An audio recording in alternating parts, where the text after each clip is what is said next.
नमस्कार, मी निकिता कारंडे. आज आपल्या सोबत आहेत एक फेमस युवा यूट्यूबर, शेतकरी राजा म्हणजेच संदीप बागल. तर आपण त्यांच्याशी आज संवाद साधणार आहोत. नमस्कार. नमस्कार. तर सर्वप्रथम तुम्ही स्वतःची ओळख करून द्याल. माझं नाव संदीप चंद्रकांत बागल. माझं शिक्षण जॉग्राफीमधून ग्रॅज्युएशन झालेलं आहे. जिओग्राफीमधून ग्रॅज्युएशन होऊन पण तुम्हाला यूट्यूबची आवड कशी निर्माण झाली? यूट्यूबची आवड म्हणजे मला सुरुवातीला एडिटिंगची आवड होती. मी छोटे-मोठे असे व्हिडिओ बनवायचो, म्हणजे स्टेटसला वगैरे आपण WhatsAppला ठेवायचो. अशा प्रकारे व्हिडिओ बनवायचो. तिथून आवड निर्माण झाली, की माझा ह्या क्षेत्रात यायचा मूळ उद्देश होता की एडिटिंग फक्त. यूट्यूब चॅनलला केव्हापासून सुरुवात केली? म्हणजे कोणत्या सालापासून सुरुवात केली आणि दोन कशी? 2022ला मी सुरुवात केली होती.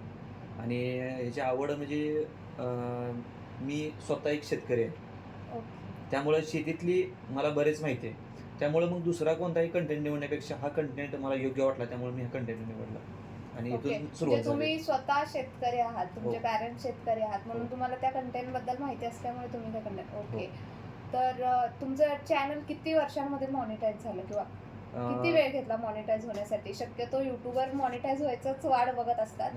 तर तुम्हाला किती वेळ लागला त्याच्यासाठी? मला 4 ते 5 महिने लागले पहिल्यांदा सुरुवातीला. कारण सुरुवातीला एवढा वेळ लागायचं कारण म्हणजे मी सुरुवातीला व्हिडिओमध्ये येत नव्हतो. मला कॅमेरा फेस करायला भीती वाटत होती. ओके. सुरुवातीला माझ्या आत्याचा मुलगा किंवा मामा असे दोघंजणच मी त्यांना व्हिडिओमध्ये आणायचं, त्यांना मुलाखत घ्यायला लावायचो. मग नंतर मीच धाडस करून व्हिडिओमध्ये आलो, तेव्हा 1-2 मुलाखतीमध्येच माझं चॅनल मॉनिटाईज झालं.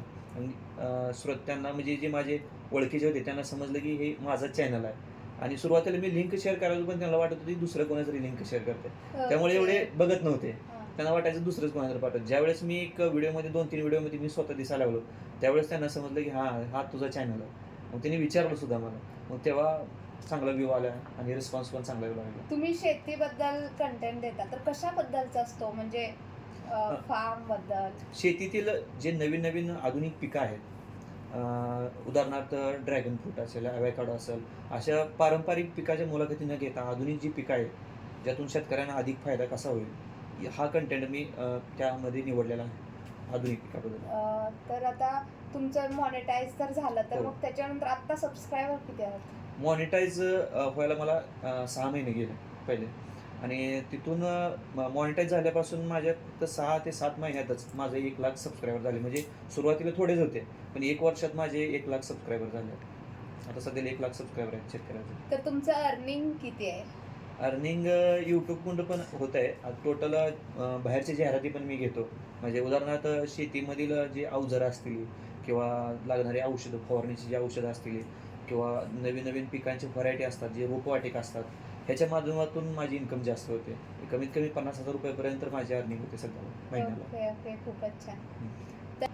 धन्यवाद संदीप, तुम्ही तुमचा मौल्यवान वेळ दिल्याबद्दल आणि यांनी खूप सुंदर अशी माहिती सांगितली आहे. सध्याच्या युवाला प्रेरित करत आहेत, कारण की शेतीबद्दल आजकालचे तरुण करत नाही आहेत. सोशल मीडियावर जे ट्रेंडिंग असते, क्रेझी असते, त्याच्याबद्दलच सध्या कंटेंट आले जातात.